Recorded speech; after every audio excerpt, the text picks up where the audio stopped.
কিছু সিনিয়র আলেম ওলামা যারা একেবারেই নিরপরাধ, যাদের বিরুদ্ধে কোনো অভিযোগ নাই, সরকার তাদেরকে জেলে নিয়ে তাদের কাছে মুসলেকা চাচ্ছে, জেলের বাইরে গেলে তারা যেন সরকার বিরোধী কর্মকাণ্ডে যুক্ত না হয়।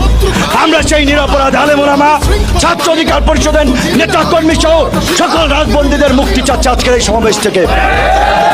আমরা সকল রাজনৈতিক হয়রানিমূলক মামলা প্রত্যাহার চাচ্ছি। আগামী নির্বাচন হবে, নির্বাচনকালে নিরপেক্ষ সরকারের অধীনে ওবায়দুল কাদের এবং হাসান মাহমুদরা যতই গায়ের চড়ে কথা বলেন, আমরা বলতে চাই এখনো আপনাদের সেফ এক্সিট নেওয়ার সময় আছে। আমরা আপনাদেরকে সেফ এক্সিট দেব। আপনারা এখনো রাজনৈতিক দলগুলোর সাথে আলাপ আলোচনায় বসে নির্বাচনকালে নিরপেক্ষ সরকার নিয়ে আলোচনা করুন, অন্যথায় আপনাদেরকে নির্মম নিষ্ঠুর পরিণতির মধ্য দিয়ে বিদায় নিতে হবে। কেউ আপনাদেরকে রক্ষা করবে না। রাজা পাকসের পরিবারের তার গুন্ডা পান্ডারা তাকে রক্ষা করে নাই।